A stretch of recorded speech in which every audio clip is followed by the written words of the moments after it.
Ladies and gentlemen, game 2 of 5 here at historic Sanford Memorial Stadium for the 2026 Florida League High School Invitational, the Classic Tournament.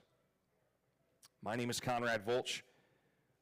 It's my privilege and pleasure to bring you live action today. There'll be 2 of us on the mics today, coming in for games 3 to 5 will be, as that ball comes in for strike 1.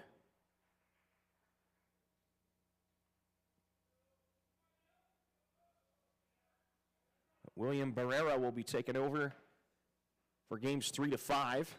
I'll be here for the remainder of this game.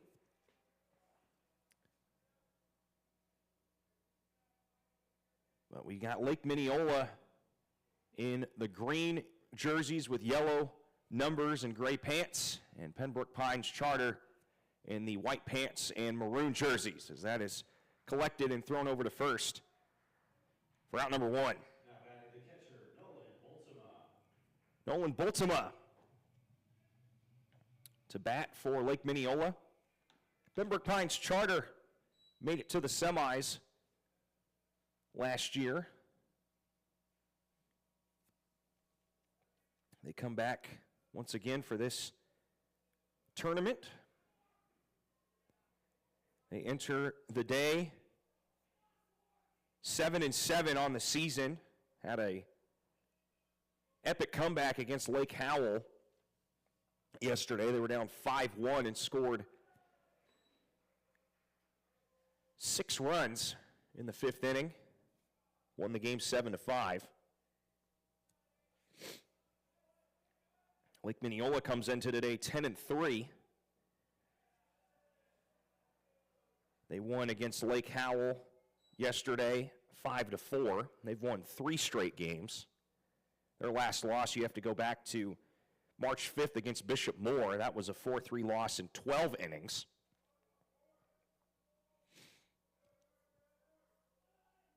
Three balls, no strikes here for Boltema. That goes off the glove for ball 4.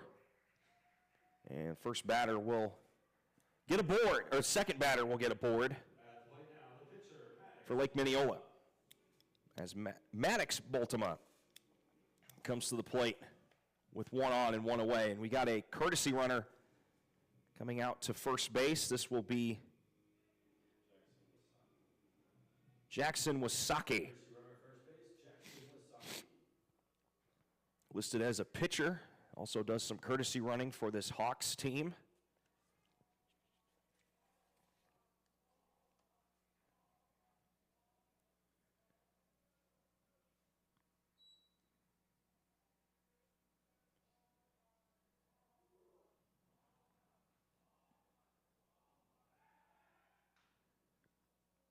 And checking the runner at first, he is safe.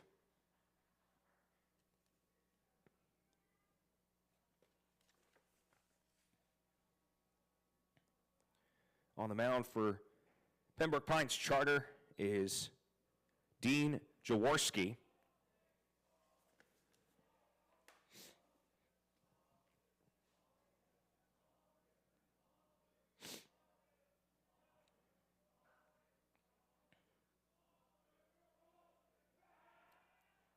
They check the runner, they got him!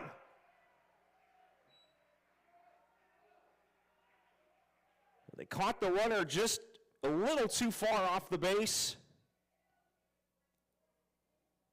And Wasaki will go back to the Hawks dugout. And there's 2 away.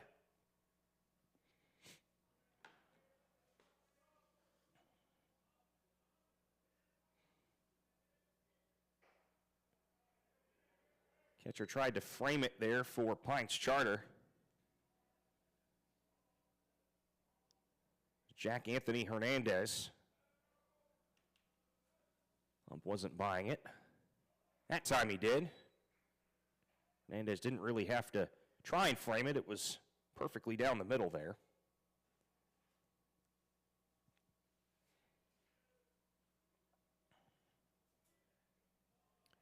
That sneaks through the legs of the catcher. Ball 3.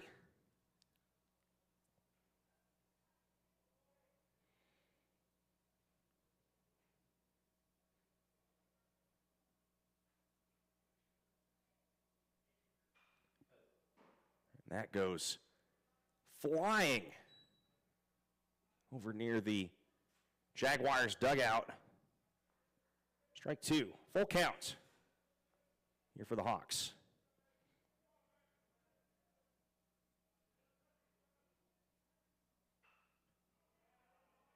Fouled off again.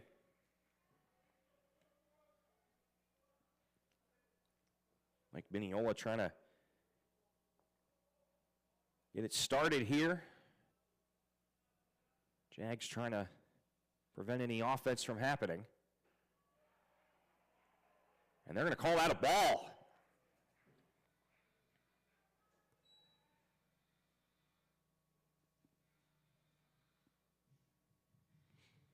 Play the shortstop, Fabian Antonsanti. So Fabian Antonsanti will bat for the first time today. And another courtesy runner, this time Jackson Eckert. Courtesy runner, first base, Jackson Eckert.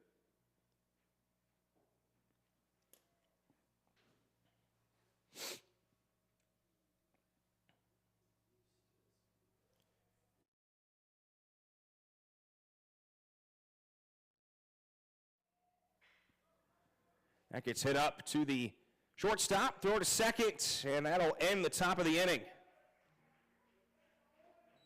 Well, the Hawks get 2 runners aboard, but cannot get around all the bases. So Lake Minneola, or Pembroke Pines Charter will have their chance up next here on Varsity Sports Nation.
Bottom of the first here between Pembroke Pines Charter and Lake Minneola.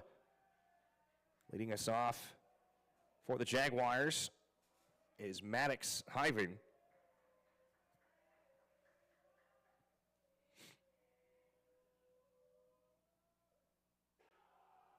It's high and inside, ball 1.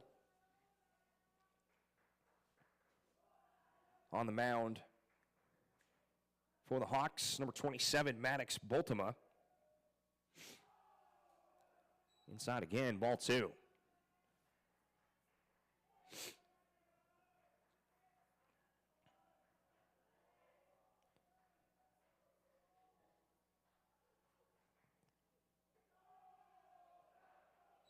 Inside again, ball 3.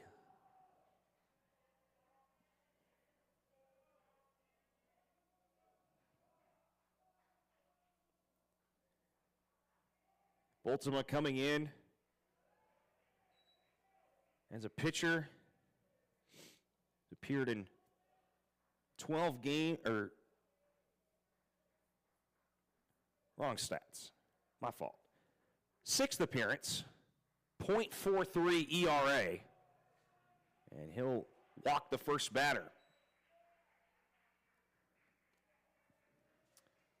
3-0 record this season, 6th appearance, 1 recorded save for the Hawks.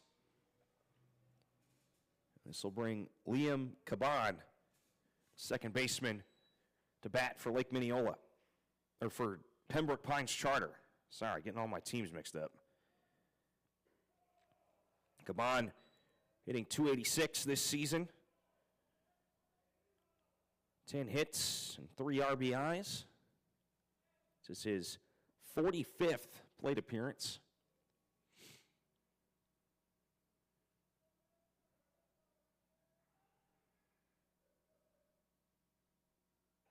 Down the middle, strike 2.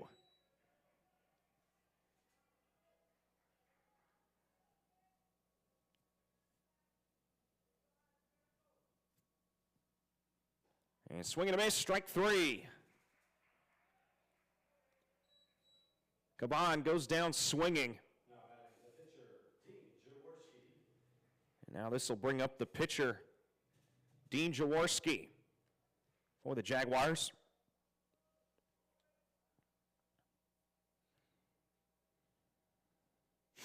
Jaworski hitting just under 300 at .297. 11 hits, 5 RBIs. Runner on first, only 1 out. Jaworski also a .76 ERA pitcher in his 6th appearance this year, 2-2 record on the season.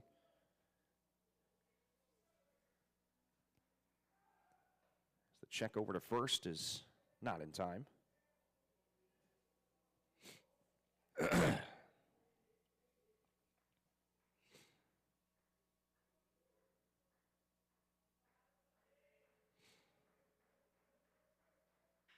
Swung on, gets over the top of the pitcher, and that'll be a base hit for Jaworski.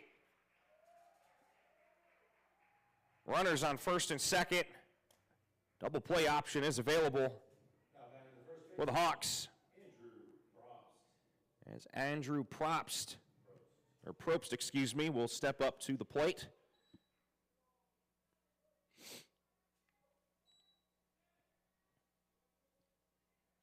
Probst hitting .325.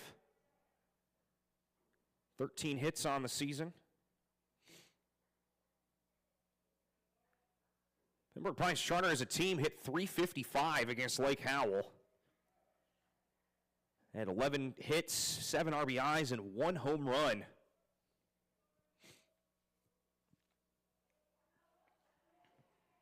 Sometimes it's not how you start the season, it's how you finish and start heating up. We're going to say that is just inside the zone for a strike. Pines Charter led by Carlos Iglesias in his 20th year. Got 267 wins.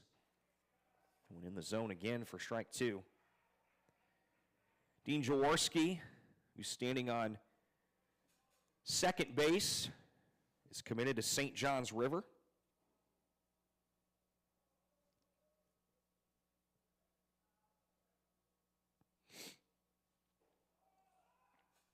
That's a high throw back to second, but the runner, Jaworski, makes it back okay.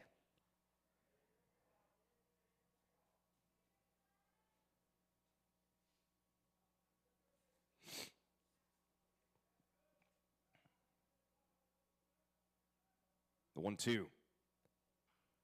Fouled off. The Pembroke Pines Charter is one of 2 teams out of the land of South Florida here for the tournament. Looking to build off of last year. Made it to the regional semifinals.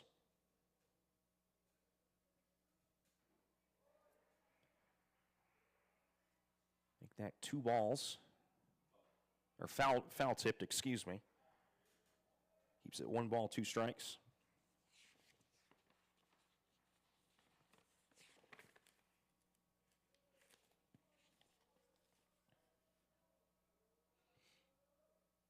Swing and a miss, strike 3.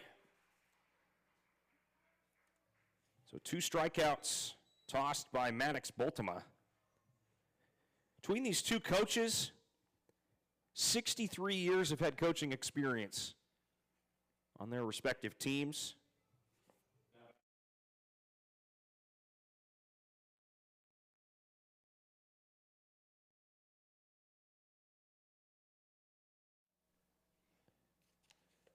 Dr. Kerry Witro, 43 years here at Lake Minneola, over 600 wins.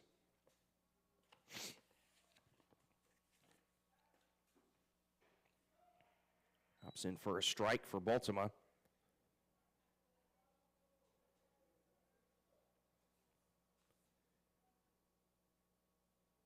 That's Jack Anthony Hernandez, the catcher. Fouled off for strike 2.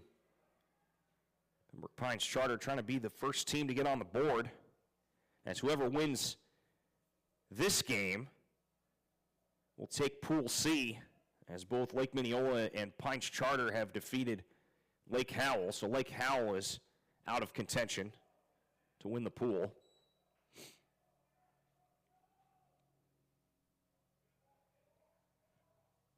One ball, 2 strikes.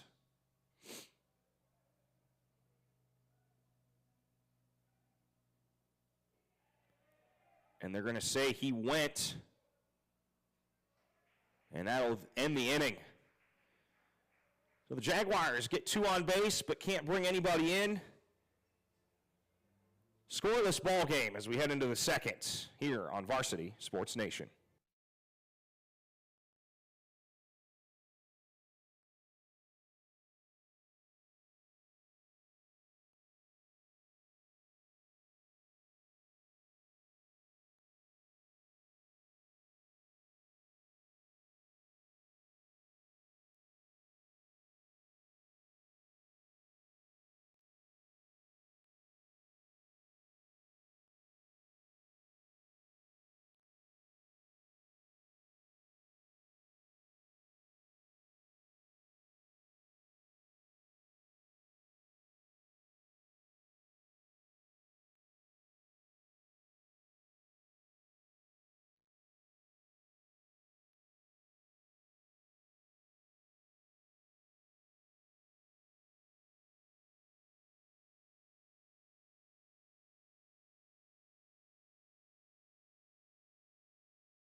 Second inning between Lake Minneola and Pembroke Pines Charter.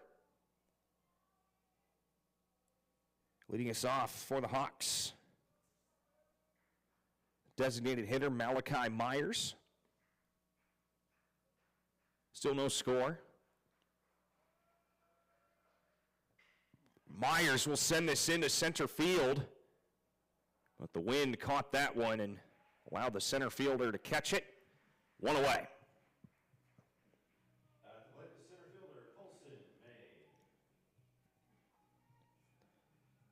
As Colson May, the center fielder, steps to the plate for the first time.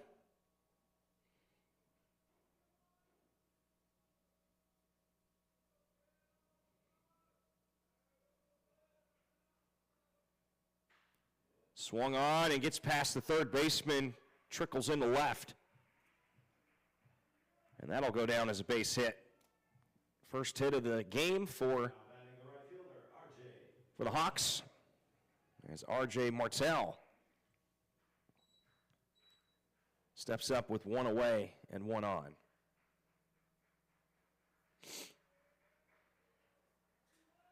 Martell hitting .250 with a home run this year. As they check May over at first.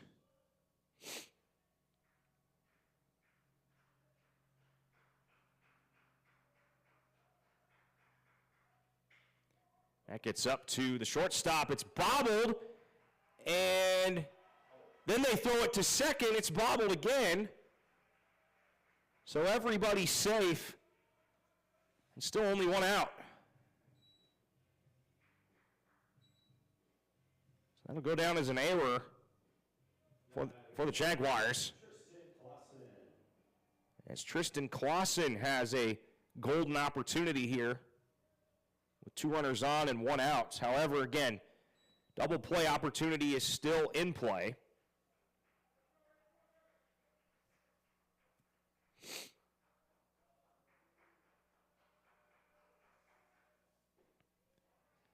Drops in for strike one.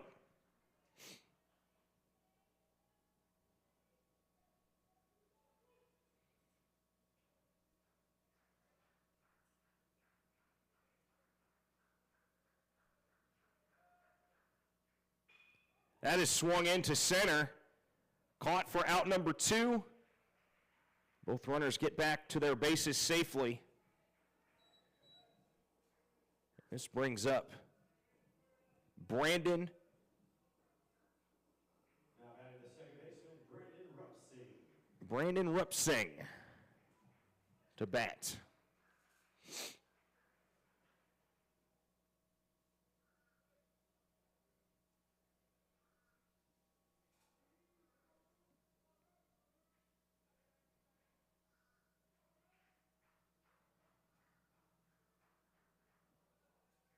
His time is called by the batter.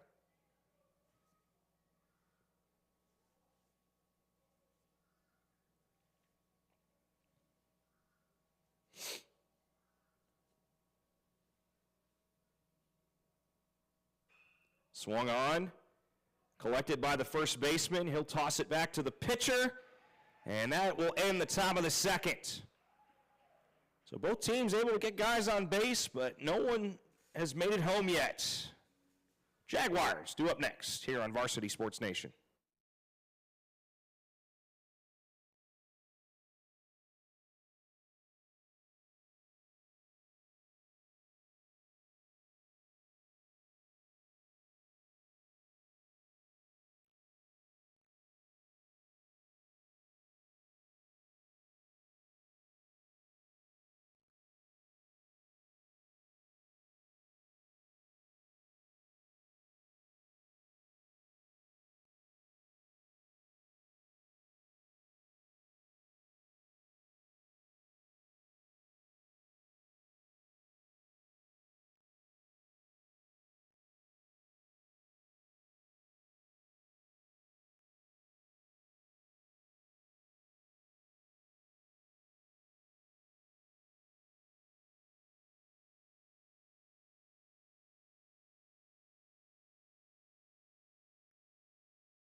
Bottom of the second.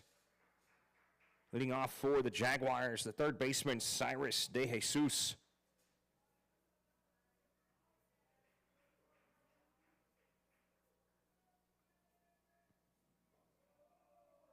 Hitting .200 this year. 52nd plate appearance in the 2026 season.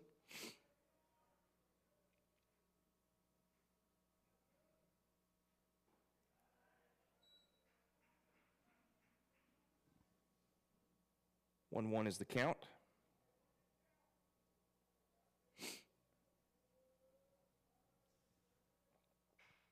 That gets hit into right field and caught for out number 1.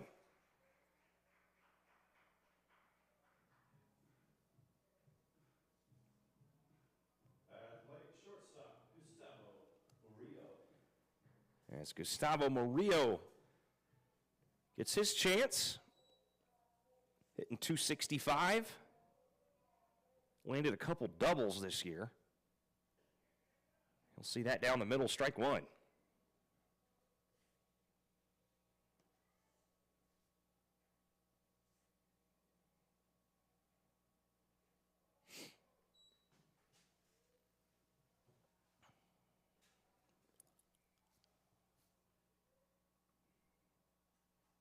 And wind still blowing towards right field. Hasn't changed too much today. That gets fouled off for strike 2.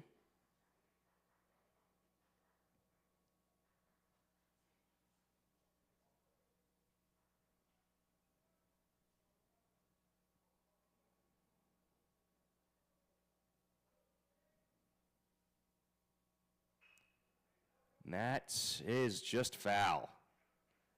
Couldn't stay on the right side of the third baseline.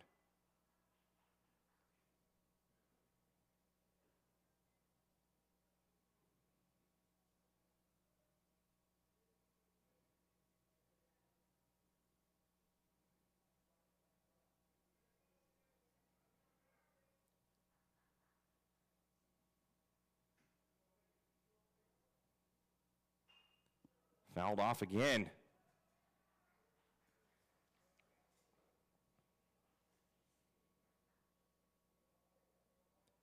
Murillo staying alive in this at bat for Pines Charter. This is popped up straight up into the air. Not enough real estate there.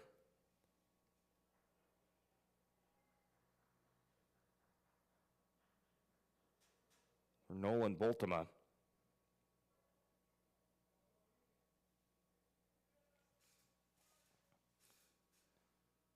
Once again, the 1-2. Swing and a miss, strike 3.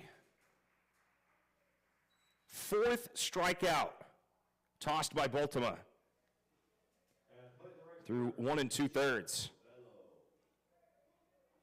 And Luciano Bello, right fielder, with 2 away.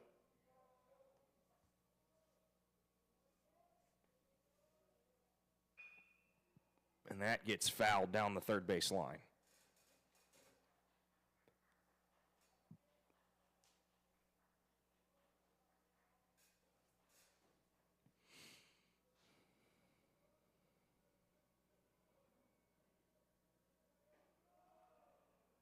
It's in for ball 1.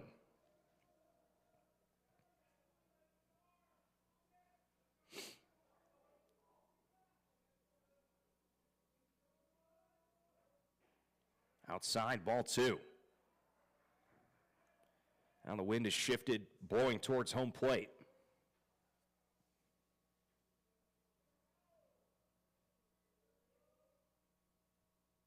Swing and a miss, strike 2.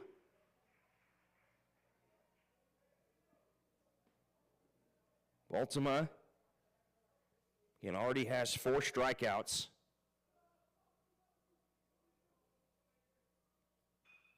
That one fouled off.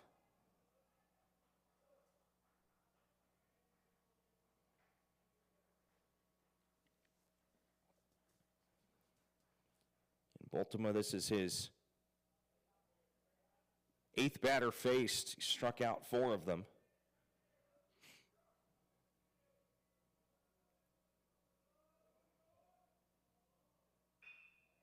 Up to the shortstop. Rope throw over to first. Stays on the bag, and that will end the inning.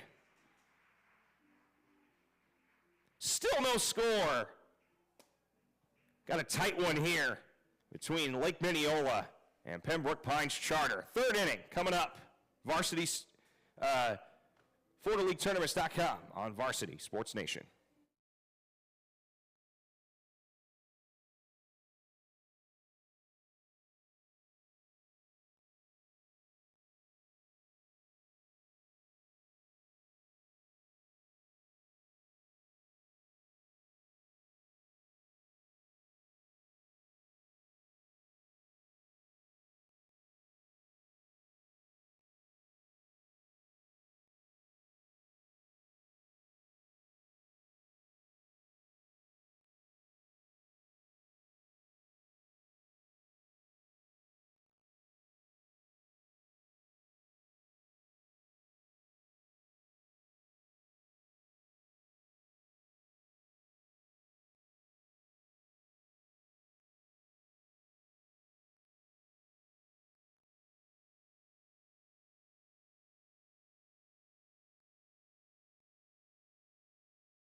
Top of the third here, Hawks and Jags. Leading us off for Lake Minneola. Top of the order, Chase Doherty. As that just rolls foul. Doherty 0 for 1 on the afternoon.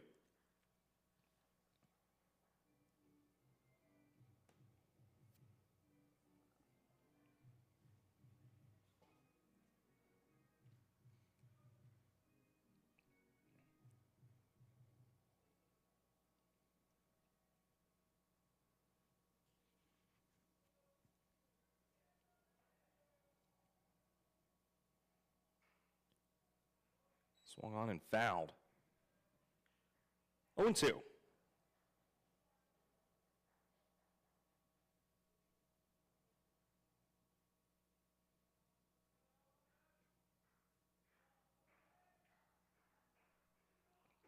Swing and a miss. Strike three. Now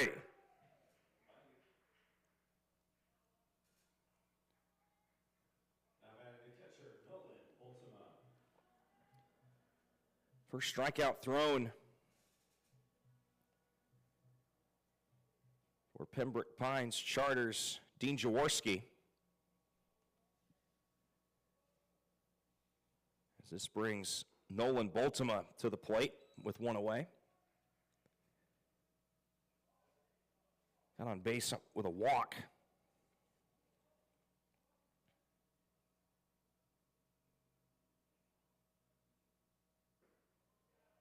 Outside, ball one.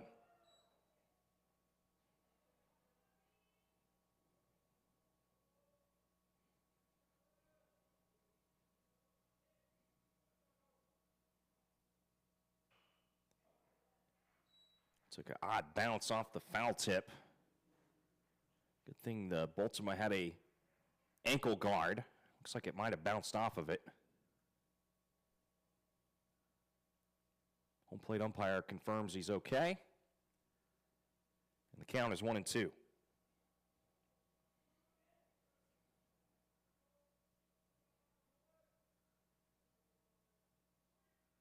Swing, drop, third strike.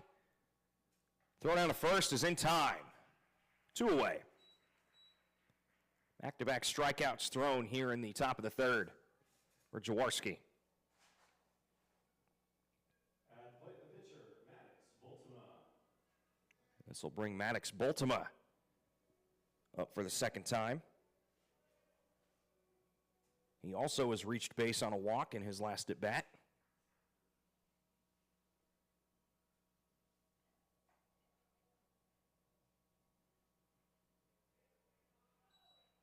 That's low in the dirt for ball one.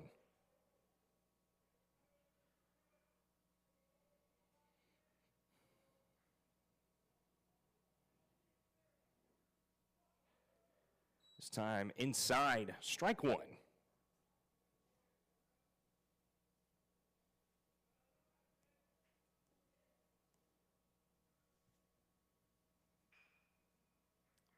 Fouled off. For a strike.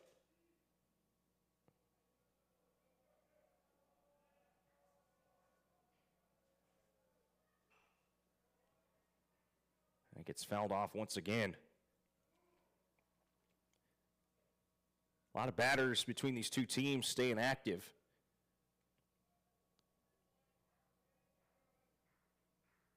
Keeping the plate appearances alive.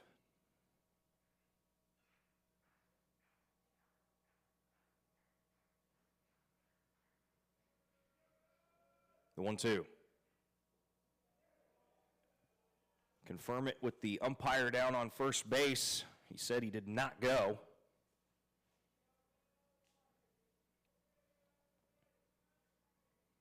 Two balls, two strikes.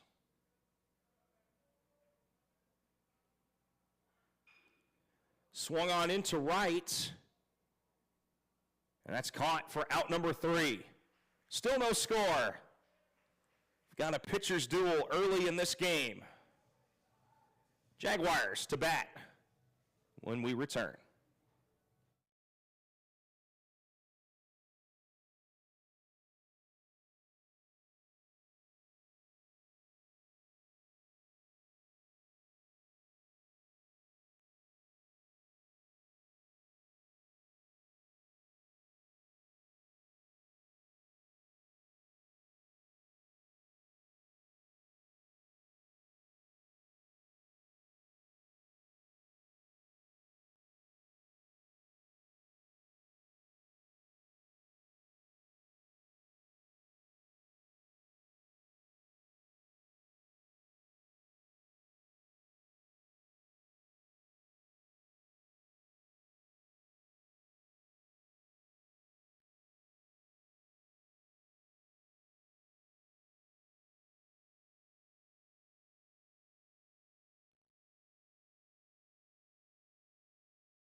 Bottom of the third.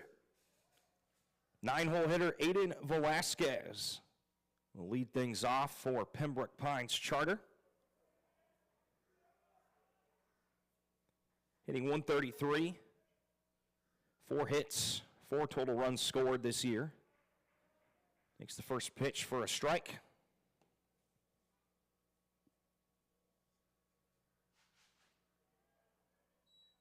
Make that 0-2.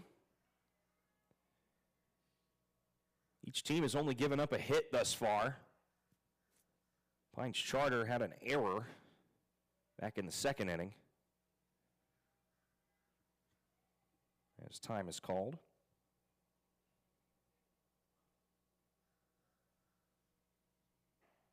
Down the middle, strike 3. 5th strikeout, tossed by Baltimore. We head back to the top of the order, Maddox Hyven.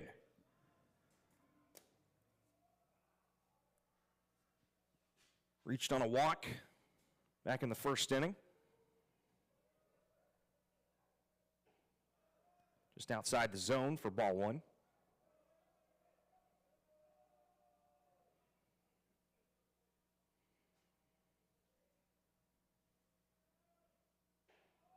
This time upstairs for ball 2.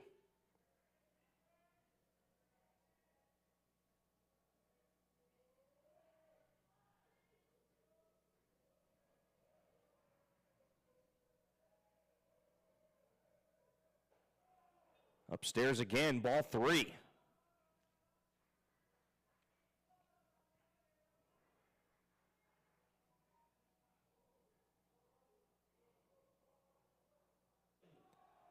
And upstairs inside, ball 4.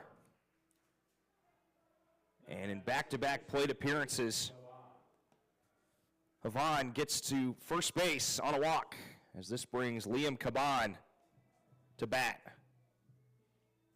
Struck out in his last outing.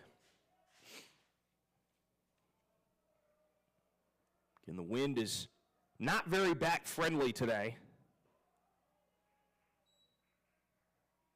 as Caban swings and misses for strike 1.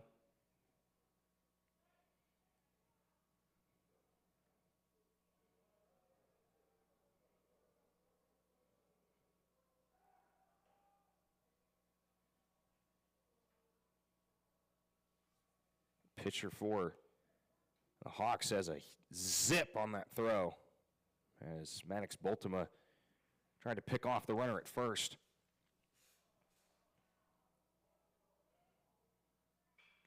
This time it's in play. Third baseman coming in to get it. Slow throw to first. And they get him. So 2 away.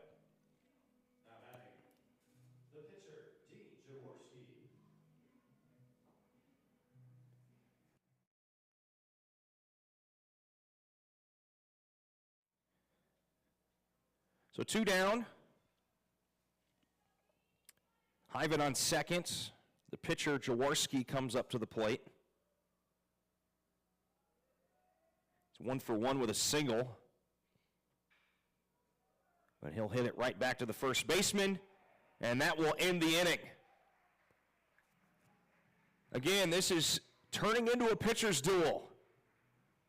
We head to the 4th, still no score, and only 2 combined hits for the teams here on Varsity Sports Nation.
Top of the 4th, still no score between Lake Minneola and Pembroke Pines Charter. Fabian Antonsante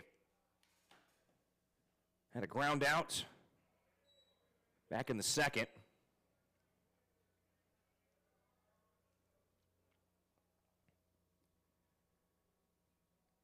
Sees that first pitch for strike one. Blasts that into left field. He'll round first, trying to stretch it into a double. See if they decide to pull him to third. Yes, they do. They wave him around down to third, and that'll be a triple.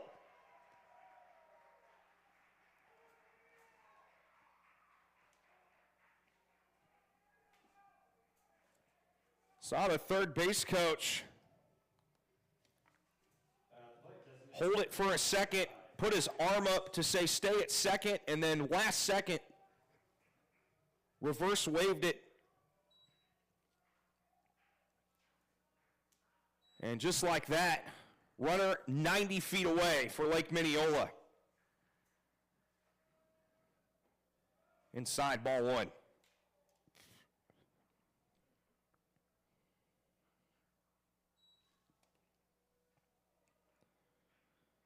Malachi Myers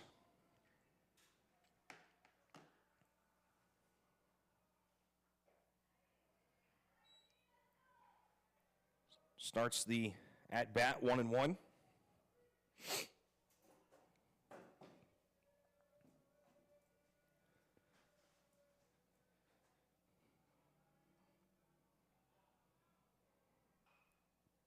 Makes a contact, but foul.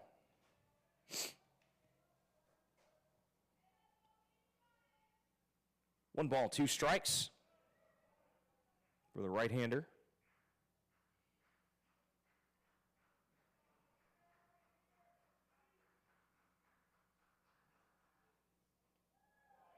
And that sneaks in low for ball two.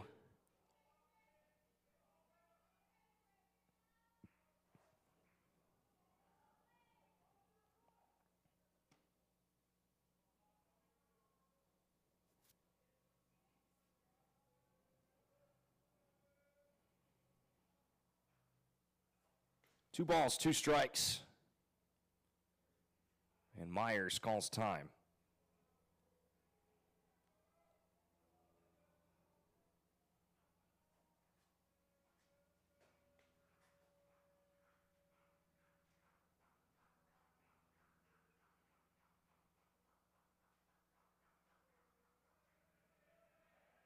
And Myers calls time again.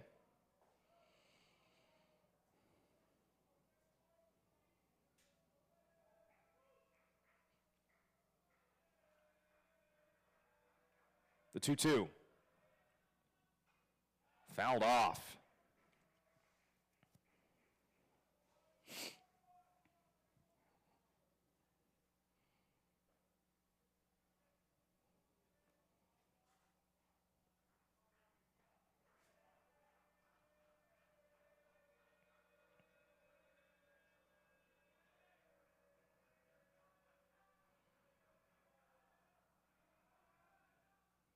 Swing and a miss. Myers strikes out. Third strikeout. At the plate, center fielder, Colson May.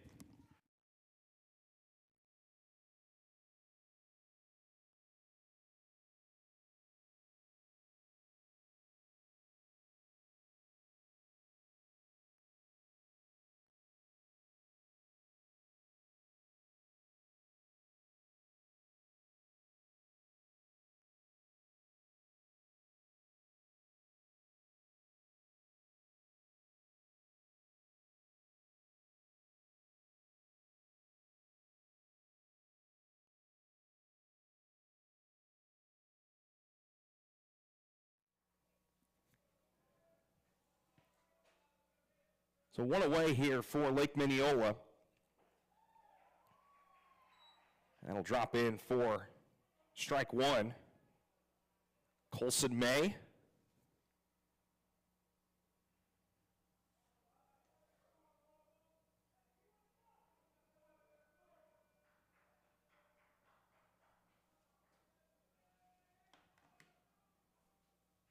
And swing and a miss. May is mad at himself that he swung at that.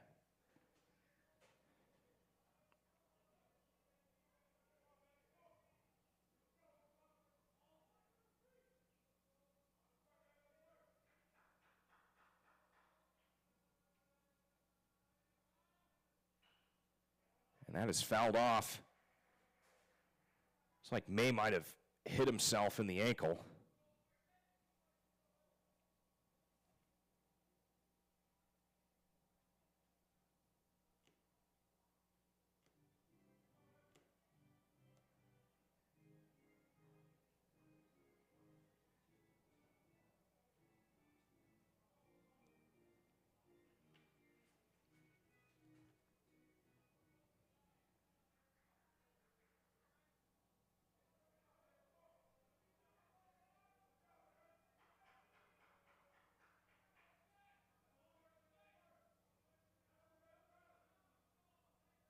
The 0-2. Goes off the catcher and coming home from third. Fabian Antonsante, and he'll break the scoreless tie.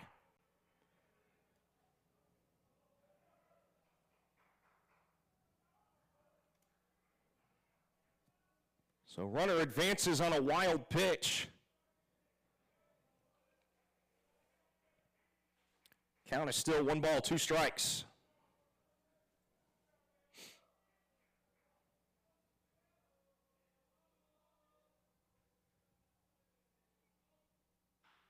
This is swung into right, and that'll drop for a base hit. They're sending May down to second, and he'll make it safely on a double.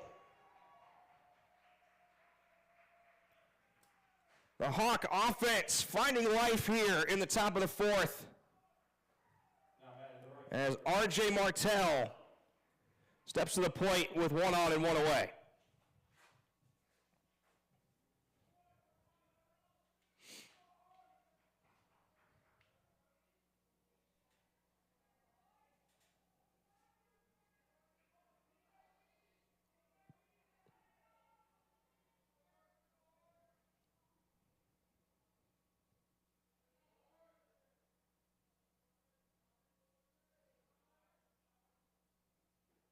And swing and a miss.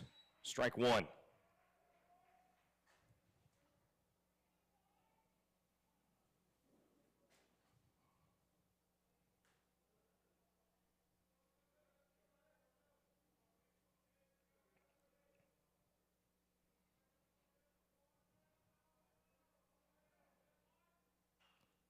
Fouled off. No balls, 2 strikes. Martell reached on an error. Only committed error in this game was back in the 3rd inning. They're back in the 2nd inning, excuse me. Outside, ball 1.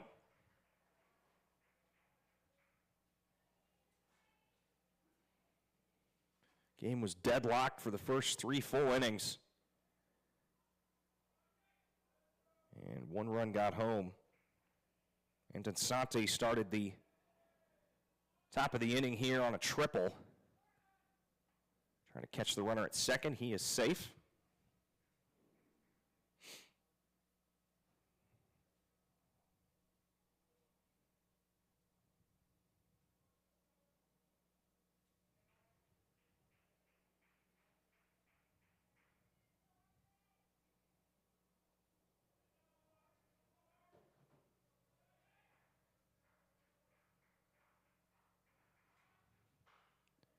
Fouled off again.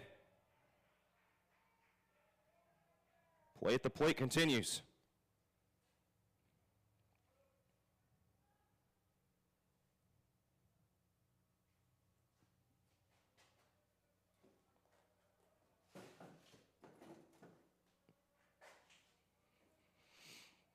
So 1 ball, 2 strikes. Seems it's been that way for a couple of minutes here for this at bat. And it's low for ball 2.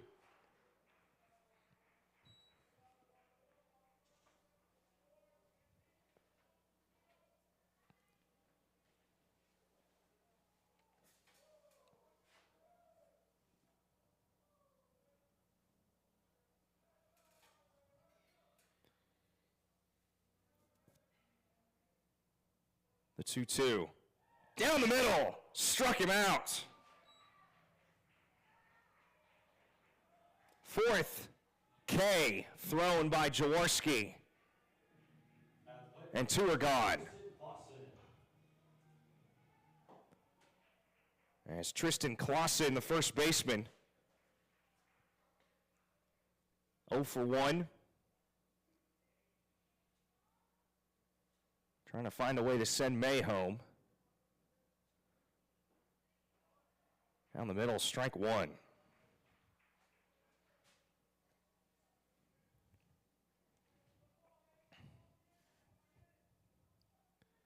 Again, that American flag across the field blowing down towards home, so not a very bat-friendly weather day. Another foul ball. Seen a lot of them start to get sent since that tail end of last inning.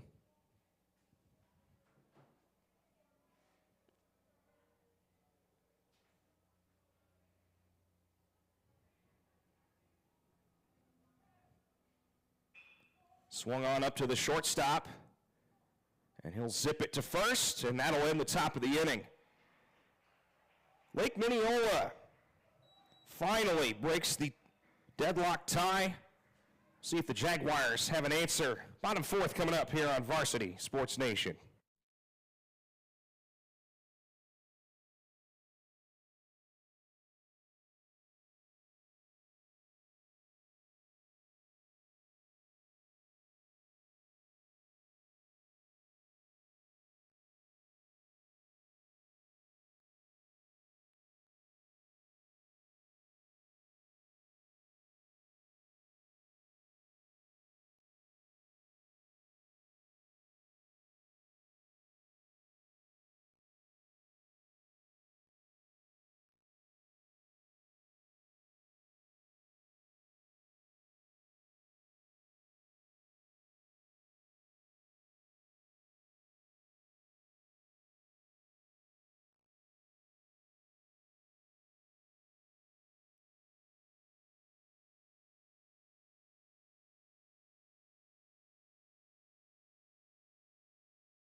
Back here on Varsity Sports Nation, quick little out for the leadoff man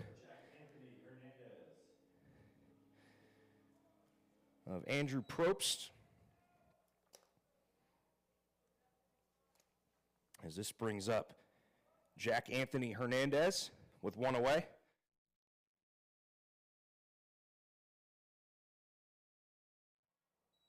That coming in for strike one.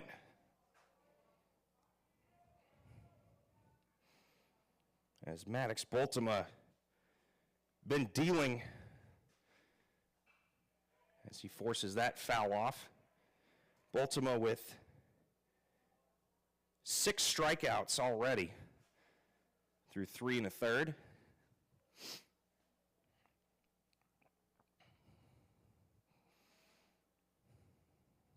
That one high and inside. Ball 1.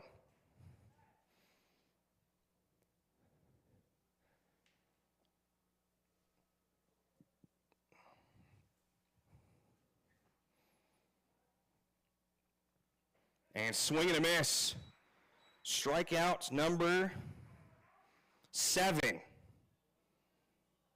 Now batting the third baseman, Cyrus DeJesus. As that'll bring Cyrus DeJesus with 2 away.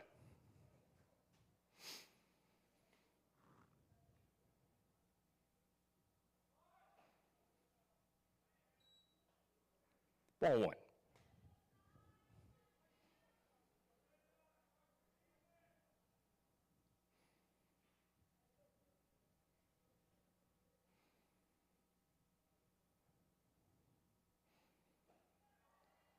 Down the middle.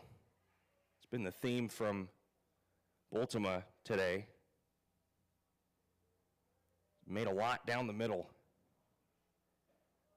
That time trying to bait a swing. 2 balls, 1 strike.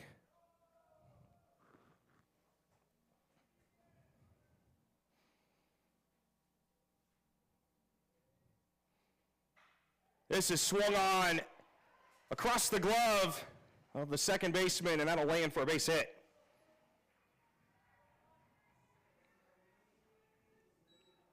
So man on and 2 outs.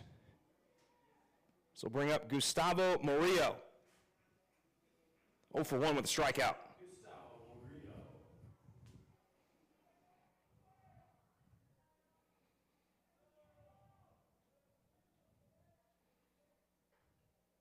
Outside, ball 1.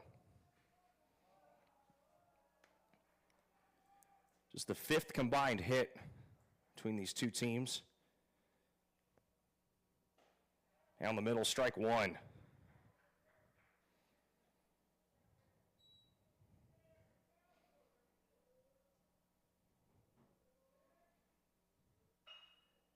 That goes up to the second baseman, toss to the shortstop. That'll end the inning. Lake Minneola still hanging on. 1-0 lead. Boltema still dealing. We'll head to the 5th. Pembroke Pines Charter still trying to get on the board.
Welcome back into FloridaLeagueTournaments.com here on Varsity Sports Nation. Joining me here in the booth for the top of the fifth is Will Barbera.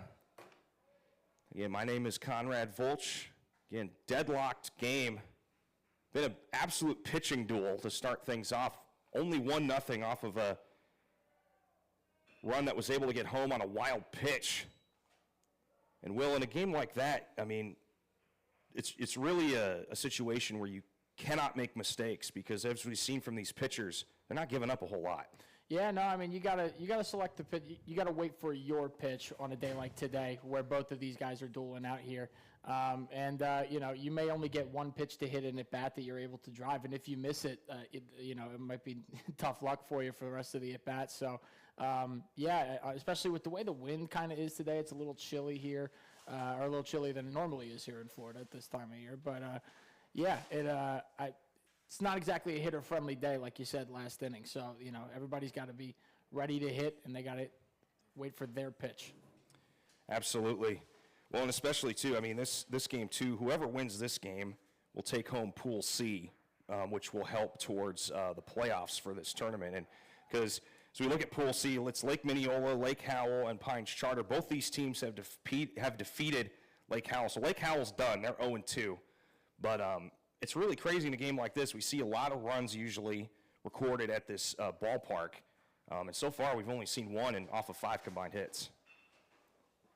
And it looks like that's going to be out. Oh, no, wait a second. First baseman had to make a circus catch, and that'll sneak in a base runner here for Lake Minneola. And see, like, that's the type of thing that, you know, like you said, you just alluded to. You can't really make mistakes when you have these guys pitching today. Leadoff base runner there on an error, and obviously that's not on the pitcher's, on his back, but that's, you know, that's the type of thing you can't allow to happen because who knows what happens now, especially as that starts the inning that way. Yeah, this brings back up the top of the order of Chase Doherty, excuse me.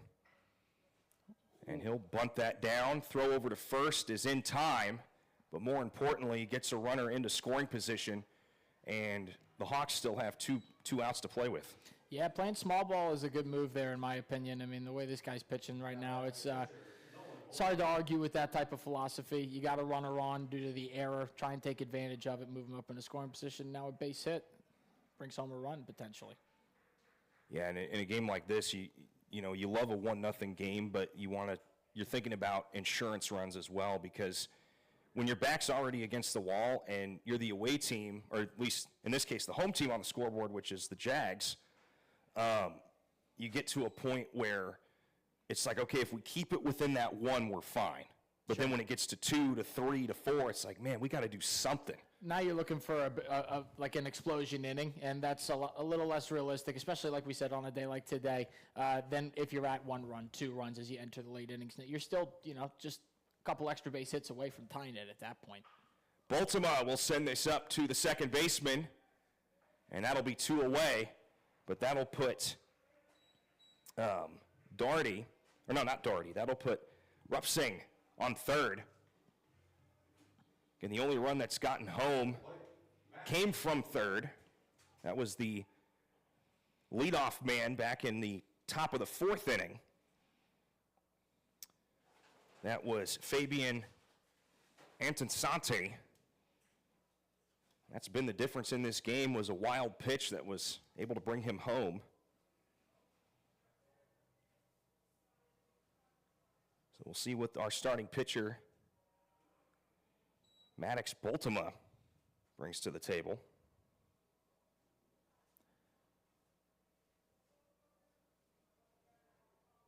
Wonder if we're going to see some off-speed pitches here. Looked like that one was a fastball that just missed low. Wonder what he comes back with here. 1-0, down the center. Well, strike 1. Not an off-speed pitch.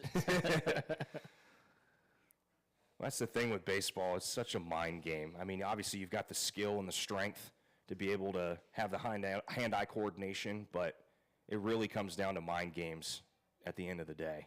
Yeah, I mean, even at this level and you know, and every level beyond and below it, you know, there's so many games within the game, and I think that's what makes it so appealing to baseball fans. Ooh, just missed the outside of the zone. 2-1. He's thrown 3 straight fastballs to start this at bat. I'm wondering how long the Jaguars are going to take before they decide to change their pitcher. I really wouldn't change it, but we see Lake Minneola warming up a couple guys in their bullpen. As that is fouled off. Even the count at 2 balls, 2 strikes. Well, he threw his first off-speed pitch to the at-bat there, and he was just a little late on it, but he saw it right out of his hand. If he throws another one, it's going to have to be better located than that. See what he bounces back with here. Jaworski's got a few strikeouts. That gets up to the shortstop, has to do a spinning pirouette, and gets the man out at first. Keeps it at 1-0. We'll head to the bottom of the 5th. Jaguars trying to tie it up. We'll take a quick break here on Varsity Sports Nation.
Welcome back into FloridaLeagueTournaments.com on Varsity Sports Nation. Will Barbera alongside Conrad Volch. So we're in the bottom of the 5th. 1-0 ball game. As Pembroke Pines Charters trying to get on the board. As this is Luciano Bello, number 20, the right fielder for Pembroke Pines Charter. It's 0 for 1 with a ground out. And a 1-1 count here as Bultema still on the mound for Lake Minneola. Outside, 2-1. Good start to the at-bat here. Like we said, probably waiting on the one pitch that he's going to get that he might be able to drive. Ooh. That gets hit into left and it's fouled. That's caught by the pitcher in the bullpen. Nice snag. Honestly, pretty nonchalant about it. If that was a banana ball game, that'd be an out. Yeah, exactly. But no, I mean, you look at this guy that's on the mound for Lake Minneola, Maddox Bultema. I mean, 7 tossed Ks throughout this game, and I mean, really hasn't shown too many signs of slowing down thus far. Kind of getting a little bit wild, but trying to keep the batter honest and try and maybe trick him there. Yeah, I mean, at this level, I think sometimes that can help you a little bit, especially when you are pitching well. You know, you get a little fatigued, but your velocity stays consistent. So Bultema baits the hit, and just the simple routine, 6 over to 3. But a lot of times that can kind of rattle guys in the batter's box. Sometimes when you see guys that they're a little wild, but their stuff is still with them. It's especially at this level, not everybody's willing to step in there and eat one. But he's working out well for him so far. He's just got to keep bearing down and doing what he's doing. This one again up to the shortstop. Took a second to load up, and just that quickly, we're down to 2 outs. Nothing better than a one-pitch out right there. Funny enough, in game 1 between Deltona and Eustis, we saw a 3-pitch inning. We love to see that. That's the pitcher came off the mound and just held up a 3, almost like surprised and excited at the same time. So I put the 3-pitch inning kind of not quite on the same wavelength as an immaculate inning, but pretty close. I feel like it's just as efficient, right? Yeah. So nice pitch there. Yeah, another, early 0-2 count. Baltimore is just, he's on track. He might get his 8th strikeout here. And what was interesting, we didn't really reference it, but he started off and kind of went out of his way to try and bunt. And there it is. Yeah. 8K. So it's almost, sometimes there's not a whole lot of options. You could try and bunt, you could try and swing, and you're still headed back to the dugout. Well, that's how the 5th inning will end. 6th inning coming up. Lake Minneola with we'll call it a comfortable 1-0 lead. Trying to add to it here when we return here on Varsity Sports Nation.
Welcome back into Varsity Sports Nation. Top of the 6th between the Hawks and the Jaguars. And so far, the team in green, they took advantage of a couple mistakes, but other than that, it's been deadlocked with the pitching and the defense here, Will. Yeah, you said the first game that you called today was, a little bit of a slugfest. So a nice little change of pace here, little pitcher's duel as we get into the 6th inning. And that's, the fun kind of duality of baseball there, Conrad. You get both sides of the coin. And that'll get sent into left and drop for a base hit. Just the 4th hit of the day for the Hawks. That was a laser, Conrad. He barreled that one up, laced it to left field. Leadoff base runner here. Yeah, Fabian Antonsante gets his 2nd hit. He had that triple back in the 4th inning. And this will bring up Myers for his third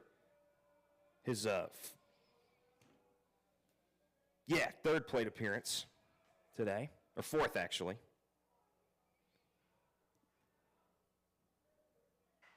That gets harpooned out of the stadium. And you can tell with Myers, he's trying to load up and send this one out of here.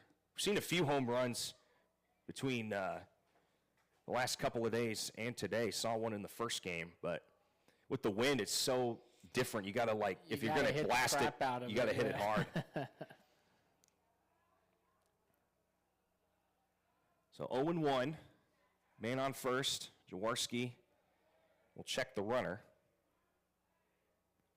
But yeah, that's the cool thing about baseball is every game is such a different story, and it starts with your pitching. I mean, sometimes you get a game like this, you get one where there's a ton of runs because just the bats are hot, or sometimes, it comes down to who makes the least amount of mistakes, or all three. I was about to say, sometimes it's a combination of everything you just said. So, there's so many different ways that you can win baseball games. You can win it with great pitching. You can win it when your bats are hot and the pitching's not so hot, and vice versa. And you can win it by when the other team makes mistakes. It's one of my favorite parts. We can't find it. Yeah, the ball landed behind the catcher, and that allowed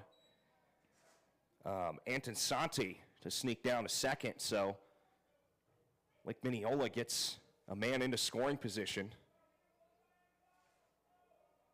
And since the away team on the board is ahead, unless Pembroke Pines Charter gets 2 runs within the next half of an inning, we will see a full 7 here. That gets hit up. Oh, it gets past the third baseman. Rounding. No, they're going to hold him at third. Okay. Smart. I like the decision. It was about to say, I thought they were going to send him, and I was like, this is going to be a close play at the plate. So I like the hold there by the third base coach because, the left fielder came up throwing quickly with that ball because it kind of just got underneath the glove of the third baseman there. So but this is a great situation here for Lake Minneola. You're going to have to take advantage of it now.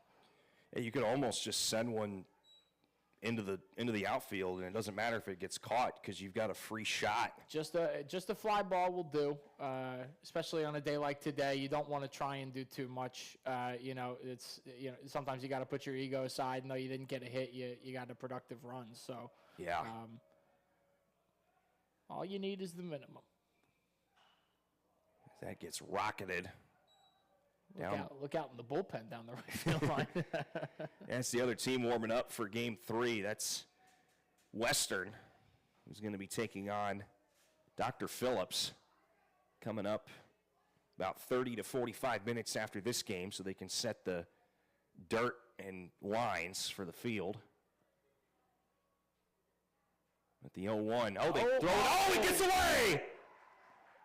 And a runner will come home for the second time today. Fabian Anton Santi sneaks home, and both times was an errant throw. It's 2-0.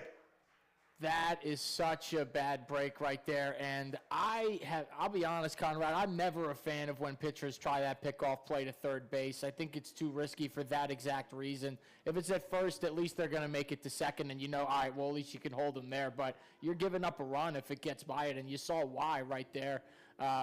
Just an unfortunate sequence of events there for Pine Charter, but for Pine Charter, yes, correct. But yeah, now you got to have a talk on the mound, and you got to figure out what to do because now you still got a runner in scoring position again. Yeah, and it's funny. You look at certain things that if they do happen, they usually happen once. But the fact that Anton Santi has gotten home, first one he got home was a wild pitch that skipped past the catcher, and that time, it's not a wild pitch. It's just an errant throw that went past third. And, that as a runner, you'll take that every time. Absolutely. You're not going to complain. It's not the most exciting way that I'm sure Lake Minneola was hoping to score runs today, but runs are runs, especially in a tournament like this. So they'll take it, like you said. But it's unfortunate for Pines Charter because what was a one-run game where it's like, hey, just any one batter can kind of get you back in this. Now things have changed, and the inning isn't over. There's nobody out in the runner in scoring position here. So Lake Minneola was in a tight game yesterday out at Lake Howell against the Silverhawks. Final score was 5-4. In the last 2 games they've played, one not in this tournament, came down to a run. They played Flagler Palm Coast on the road back on March 13th. That was a 2-1 game. Basically, 3 out of their last 4 games have been one-run games. The only one more than that was on March 10th against Lecanto, and that was an 11-0 victory. Well, so they're used to playing close ball games if that's the case. So that goes down as a strikeout there for Lake Minneola.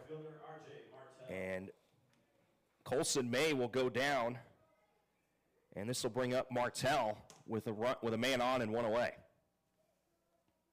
It's a big first out after the error there, Conrad. I mean, to record a strikeout there, and unfortunately no double play in order because of that errant throw, putting Myers on second base, but big first out regardless. So this is swung on and will sneak up to the second baseman. Gotta hurry. And just got it in time. Dribblers like that, when they get past the pitcher and they kind of die on the grass the way that one did, they're always kind of worrisome because depending on how deep back your second baseman is, it's a race essentially. So, but good job by the second baseman there, not to panic, kept his head level and made a nice throw to get the out. Yeah, it's one of those things you got to make a split-second decision sometimes because the difference in a hesitation or just, sending it, if you will, Sure. can be the difference in, runners at the corners with 1 out or what we see now, a runner on third and 2 out. So now you have to kind of maybe change your approach a little bit. You can't just sky it and have a guy catch it because that'll end the top of the inning. Right. So we'll see what the approach is here. But, I mean, we saw the mound visit, and they're going to stick with Jaworski. So I'll see if they keep him, if they change him when we head to the 7th, or if they might. I feel like if they give up any more here, they might change him. But I feel like also too they're going to keep him out there. I think he probably has a short leash right now. But the fact that he's rebounded with a strikeout and kind of a weak contact ground ball kept the runner, to third base right now. If he gets this out, it'll be interesting to see where they go. Swing and a miss for strike 2. That's been the thing. I mean, whenever these two pitchers get into a point where I guess you could call it the danger zone, they just find a way to lock back in and just go after these batters.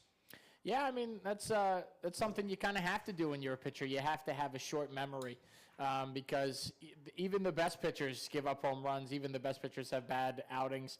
It's all about how you rebound, and it's knowing that everyone has an off day, and it's about how consistent you are. When you start consistently having those off days, something's got to change. But well, that's a dropped third strike, and they'll just jog that one out, and that will end the top of the 6th. But Hawks able to sneak another run. They lead 2-0. Jaguars still trying to find some answers on the offense. We'll be right back here on Varsity Sports Nation.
Sixth inning action here between Lake Minneola and Pembroke Pines Charter.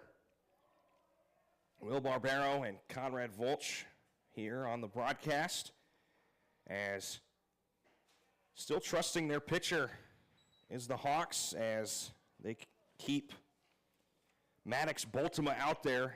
8 Ks today, trying to go after some more here, as that's a swing and maybe a foul tip. It might have hit the dirt on the way to the glove, but early 0-2 here. Yeah, I like the call to stick with him here. I know his pitch count's probably a little higher than they'd like it to be, but you know, he's got 8 Ks. He hasn't given up a run. He's kind of been dealing here today, so I like trusting your guy. There's been a lot of action over in that Lake Minneola bullpen, so I think he probably doesn't have the longest of leashes if he gets into trouble, especially with just a 2-run lead. But you know, he's been working it out there. That one looked like a last-second dip there to the catcher. But, yeah, I think it's for Lake Minneola, again, you see 3 guys down there staying warm. I think they might bring a guy in as your closer, I guess, for the bottom of the 7th. But, I mean, it's really Baltimore's having a decent more than decent outing. Only allowed 2 hits. And, I mean, it's just – he gives up a walk there, but that's a rare walk throughout today's game. The problem is you don't want, you know, like I said, my guess is he doesn't have the shortest leash, and you give up a leadoff walk here. Any more damage, they're probably thinking about pulling him here. So now if he rolls a double play here, I'll bite my tongue. But, but yeah, it depends on how he responds after the leadoff walk there. But a couple not, you know, pitches a little further out of the strike zone than we've seen through the last couple innings. Just the 3rd walk given up by Baltimore as he threw that one. This is to Jack Anthony Hernandez, the catcher for Pembroke Pines Charter. But, I mean, this Lake Minneola squad, I mean, they've had a few walks themselves. I mean, very few and far between, only 5 hits. And a couple of those base runners got on by virtue of errors, or what we saw, throwing error as that gets hit up. This might be a double play. Now they're just going to throw it down to first. But you still like that, though. I mean, you still got a guy in scoring position, but it takes away from anything crazy, at least for now, happening. Absolutely, and you get your first out too, and it's weak contact. I think it's still a good response after the leadoff walk, just not hit quite hard enough and a little bit too far to the right of the second baseman. He would have had to turn and make a absolutely perfect off-balance throw to get the guy at second there, and even if they got him at second, they probably weren't going to get the guy at first just with how slow it was hit. So, you know, I still think that's a good response there by Baltimore. And that was actually Gene Jaworski that was at bat last time. I looked at the wrong number 5. But this is Andrew Probst, number 17, the first baseman. He's had not the best days, 0 for 2 with a couple strikeouts. It's been 2 of the 8 that Baltimore has tossed, and now he's behind 1 and 2. I'll tell you what, that's a beautiful location right there, right on the outside corner. I don't think Probst was sitting on anything close to that. And wind continuing to blow towards right field. Probst gets a piece of it, and it'll stay at 1 ball, 2 strikes. Probst went golfing a little bit at that one, a little low in the zone, but when you got 2 strikes, anything close, you got to try and fight off. So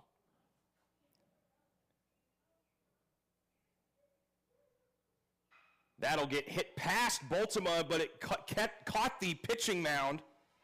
And a little delayed reaction there by the shortstop. And that'll put runners at the corners now. Yeah, I think a little hesitation mixed with a little bit of a slight bobble. I don't know that he fielded that as cleanly as he would have liked, but, you know, make contact and good things happen. Every Little League coach I ever had in my entire life would say that to me, and I think that Probst at bat there was a good example of that. So now runners at the corners with 1 out. Double play is back in order for Baltimore, so I think that bodes well, and not great speed in the batter's box either. But, yeah, you got to get this guy here now. Got a courtesy runner coming in for the Jaguars. This is going to be, if my eyesight serves me correctly, that'll be number 30 of Fabrizio Mejia. As a pinch runner, excuse me. and we mostly just see courtesy runners for catchers. But yeah, that'll be the first pinch runner we've seen in this game for the Jaguars. We saw it a couple times for Lake Minneola in the first inning.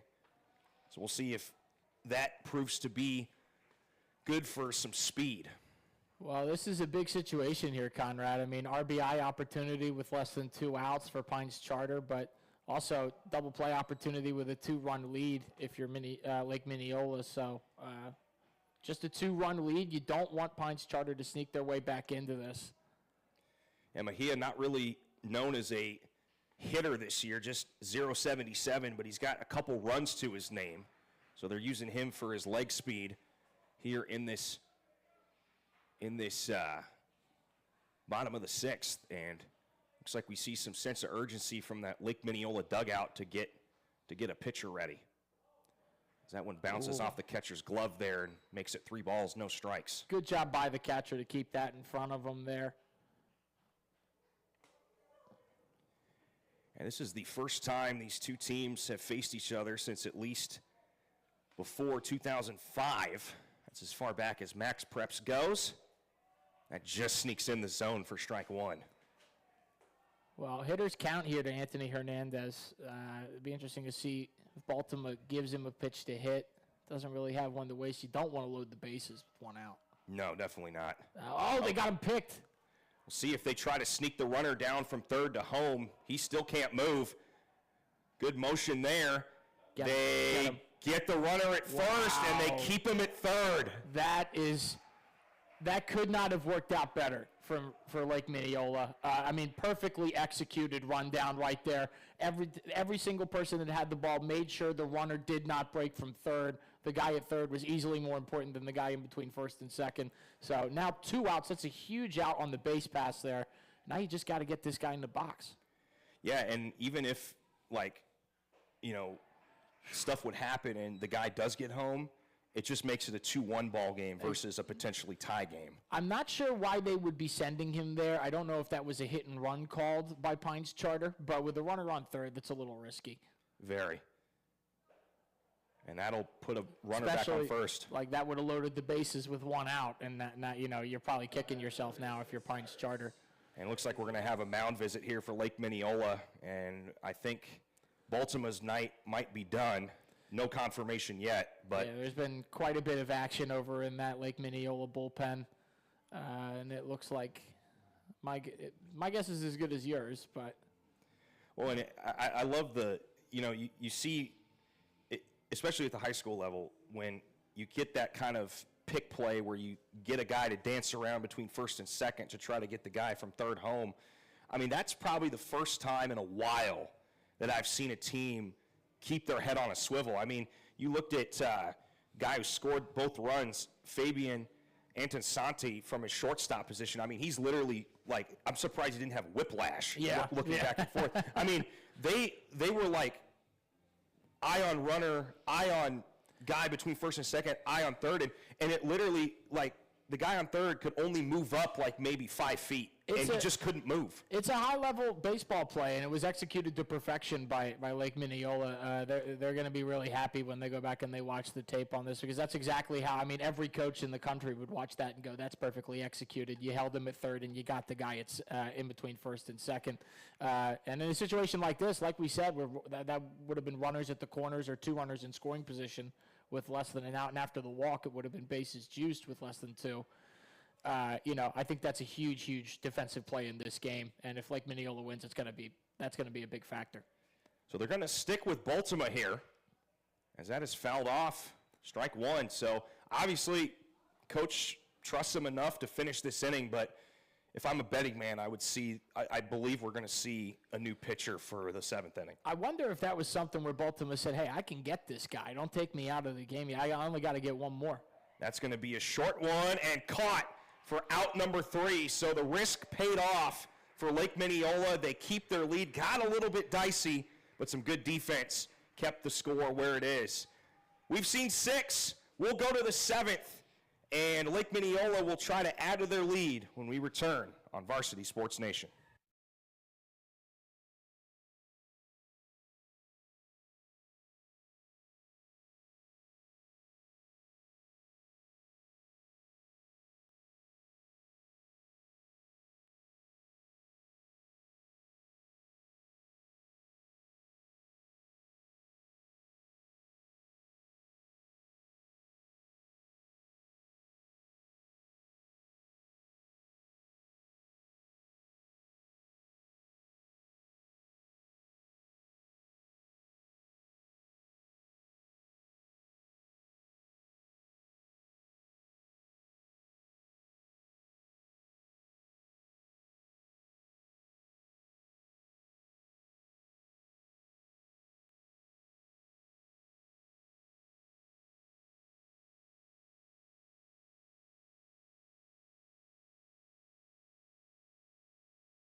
We've reached the 7th inning here in Game 2 of 5 for the Florida League High School Invitational Classic Tournament, Day 3 here at historic Sanford Memorial Stadium.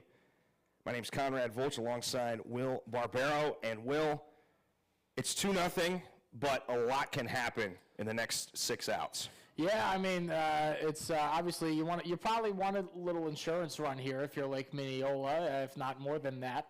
But yeah, you want to at least keep it where they're at. Ooh, Rupsing hits that back to the pitcher. nice pick by Probst over there at first base, and nice first out there. But yeah, I mean, this is what's. No matter what, when you get to the bottom of the 7th inning, is for Pine Charters after this, you have a shot. It's not like you're down 10 runs and you're like, oh, let's just get this game over with. You know, it's a 2-run deficit, a couple extra base hits, and all of a sudden you're in business. So you got to just get out of this inning, keep it where keep the deficit where it is, and then try and get the bats going and get a rally. That is right down the middle, strike 1 for Chase Doherty. And yeah, I mean, no matter what division or league or whatever it's called, you have to treat it like no lead is safe. I mean, I saw yesterday between Eustis and I'm trying to remember the name of the team. Oh, well, he'll take his base. Doherty will take his base. I was trying to see. I couldn't see if it hit him or not. Didn't look like it hit him, but apparently it did. Yeah, so that'll put a man on first with 1 out with Nolan Baltima up to bat here.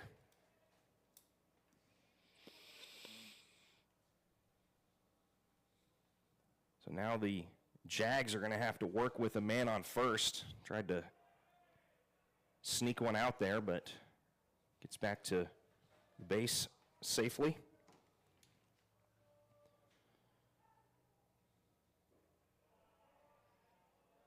But no, the Martin County. It was in between Eustis and Martin County. Eustis was up 3-0 in going into the bottom of the 5th, and Martin County ripped 3 runs to tie it, and then scored the game winner in the bottom of the 7th.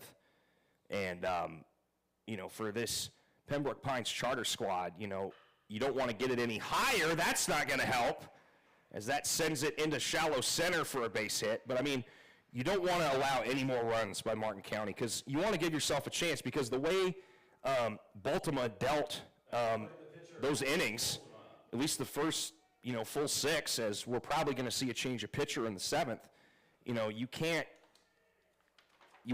When your bats start to heat up, you want the score to be as close as possible.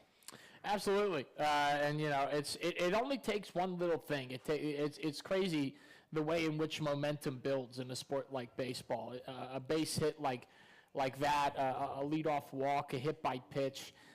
Little things that just get the guys going, and you're like, all right, we got 3 outs. Let's throw our inhibitions to the wind here, and let's try and pull off the miraculous comeback. And I know it's only 2 runs, so I don't know if miraculous is the right word, but let's pull it off. Give me one more go for broke is basically the way I used to think of it when I played. So it'll be interesting to see what happens here. Big situation here for Lake Minneola, and obviously that's why Pines Charter is having a mound visit right now. When you played in your baseball career, what position did you play? I played mainly first base, a little bit of third, a little bit of catcher when I was younger, but when I played in high school, it was first base. So in situations like this where, you're Pines Charter and you don't want to allow any more runs in, what is kind of your mindset going into something like this? You'll do anything you can to make an out. I'd be playing first base, and if you have to dive, you dive. If you have to make a throw to third, you make a throw to third. Oh, look at that. And that sends into shallow left. They're going to hold up the runner at third, and just as quickly as this top of the inning started, we've got bases loaded, still only 1 out. But there's only so much you can do if they hit it where you're not, like that. It's like, shortstop and the third baseman could have dove or done anything they could. That was going to be a base hit. So that's the thing about baseball is it's like no matter what you're prepared to do, there's only everything kind of has to fall into place. But big situation here for Lake Minneola. And like I said, they'll take at least 1 insurance run, but this is a situation where they could get multiple before they go to the bottom of the 7th.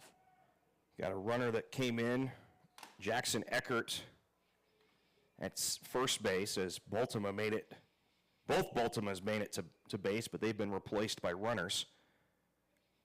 So Lake Minneola going with pure speed all around the bases as we've been talking about trying to sneak home at least one run here. That's a good block there by Jack Anthony Hernandez, the Pines Charter catcher, because if that gets by, we're looking at a 3-run lead and both runners advance into scoring position on first and second. So comes the 1-0 pitch just outside. And if you're Jaworski right now, I mean, you got to just keep your head where, keep level-headed.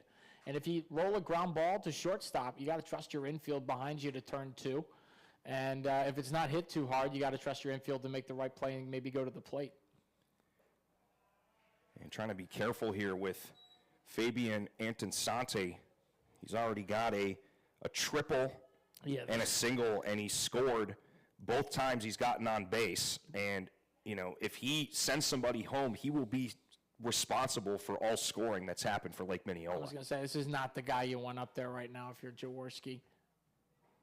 Down the middle, strike one. Yeah, Jaworski this season, not Jaworski, Antisanti this season, he's driven in 17 runs coming into this game, which is top 15 in the state of Florida in high school baseball. So yeah. This is not the guy you really want up there right now if you're Pines Charter. You got to get him. Down the middle again. I mean, it always is so confusing to me why pitchers allow it to get to 3-0, but then when they do that, it's like, okay, there's that game within the game that you're trying to play with the batter. They work it back full the way he just did. Yeah, maybe lull him into a false sense of security. Who knows? DeSanti connects. There's the one out at second. Throw to first. In time! A double play! And the Lake Minneola first base coach is in disbelief. He thinks that Antisanti got there. But that's exactly what you needed. If you're Jaworski, that's the perfect way to end the inning. And now still just a 2-run deficit, and you're down to your final 3 outs. This is where you give me that one last go for broke. Yeah, and before we take break, it looks like they're keeping Baltimore out on the mound. We'll bring you the action. Bottom 7. Do or die here for the Jaguars when we return here on Varsity Sports Nation.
Back here on Varsity Sports Nation, Conrad Volch and Will Barbero here on the call. Well, we've reached the bottom of the 7th, and it's simple. Pembroke Pines Charter needs minimum 2 runs to continue, 3 to win it, and if they were to pull this out and steal a win, that would be the wildest thing, at least in Game 3. Oh, it slips past the second baseman. So we got a runner. The tying runs at the plate now, Will. First pitch of the inning. It didn't take long. No, I think he was going to be safe anyway. That was going to have to be a tough throw by the second baseman after the backhand on kind of the slow roller there. So, while he definitely still should have fielded it, I don't think it would have mattered either way. But, yeah, now big situation here for Pines Charter. Bello makes contact. All right. Running down to first base. Good little toss to first. That's out number 1. Works the same as a sacrifice bunt, essentially. There, get your runner in the scoring position. There is one out now, but there's the tying run still in the batter's box, and a base hit now makes it a 1-run game and puts another runner on base potentially. So still big, and I honestly like the call. Well, I know, not that it was a call, he was swinging, but I don't hate what the event that just occurred, I guess. Well, now that the runner's at second, it takes a potential double play opportunity, at least momentarily, away. So, but still, I mean, this is a huge gutsy call here by Lake Minneola, keeping Baltimore out there. But, yeah, I mean. But after how he finished off the sixth, I mean. And then, I mean, first pitch single obviously was, not hit all that hard, and then a really slow dribbler. So I think they liked that he's not forcing. It's not like Pine Charter's forcing hard contact on him or anything like that, or his stuff is weakening. It's just he's probably getting tired because he's thrown a lot of pitches, and we're in the bottom of the seventh inning. And obviously, as you can see out there, just because he's still out there doesn't mean that they're not warming people up. That'll be fouled off to keep it 1 ball, 2 strikes. And I mean, it's. Sometimes between coach and player, when you, I guess, empower your athletes and trust them to figure it out, that can help your confidence as well, especially at the high school level. That'll get hit over to second baseman, and now it's 2 outs. So you still have the runner in scoring 90 feet away, but unless the Jaguars hitter absolutely yaks one for a tying home run, you kind of like your chances here. Yeah, and this is where the outs don't matter, and if you're in the batter's box and the guy on third doesn't matter if you're Baltimore. You just got to deal with the guy at the plate. Don't throw over there, and don't try and hit a 2-run homer if you're in the batter's box. Just try and get on base, keep the inning alive. I said it earlier, but you make contact, good things happen, and that should be the attitude of the Jags right now. This is sent high into shallow right center, and falling down to make the catch. Out number 3, Lake Minneola hangs on. What a play. Wow. I mean, just how they drew it up, right? Yeah, I mean, it sure. I was convinced for a sec, Conrad, that was going to drop into no man's land, score a run, and who knows what happens. I mean, the runner was running full speed out of the batter's box. If he gets to second base, now the tying run's on second. You just need a base hit to tie the game, but heck of a defensive play by the second baseman there to end it. I mean, yeah, really, really just great ball tracking right there. That was, I'm sure it was hard fighting the sun and the wind and everything else, but made the play and got the win. Complete game shutout for Maddox Baltimore. Yeah, Maddox Baltimore. I mean, only allowed 4 hits. Again, there was an error to go along with that, but proved to not be deadly. But coach for the Hawks trusted his pitcher, and the risk paid off. I mean, especially how he finished that 6th inning. You almost wanted to give him another chance in the 7th, but the risk paid off. Even giving up that single didn't even matter, because you can get all the way to third, but if you can't bring it home, it really doesn't matter. Yeah, and a shout out to Dr. Kerry Wetro, the head coach for Lake Minneola, for trusting his guys. I mean, he saw that Baltimore had it today, and I think there might have been a little bit of a convincing, hey, coach, let me stay in the game. I know you got guys warming over there, but yeah, like you said, the way he ended the 6th was so kind of convincing. I think that's probably what convinced Wetro to let him back out there for the 7th, and lead off base runner, no panic, and you saw, they shouldn't have panicked with the way things ended out. So really great performance by him today. He's got to be the player of the game in my book. Lake Minneola moves to 11-3 on the season, and they will take their pool. Again, they were sitting in Pool C with Lake Howell and Pines Charter. So they'll take it with 2-0. Pines Charter falls to 1-1 in pool play. They will also fall to 7-8 on the season. But coming up in about 30 to 40 minutes will be game 3 of 5 between Dr. Phillips and Western, followed by Flagler Palm Coast against St. Cloud, which St. Cloud and Flagler Palm Coast will determine that pool, as St. Cloud is still undefeated this season. And finishing us off will be Apopka at Lyman. Well, it's been a fun one. It'll be Will Barbero the rest of the way for games 3 to 5. I've been Conrad Volch. Thanks for coming along for the ride. And don't forget, next game coming up in about 30 to 40 minutes here, FloridaLeagueTournaments.com on Varsity Sports Nation.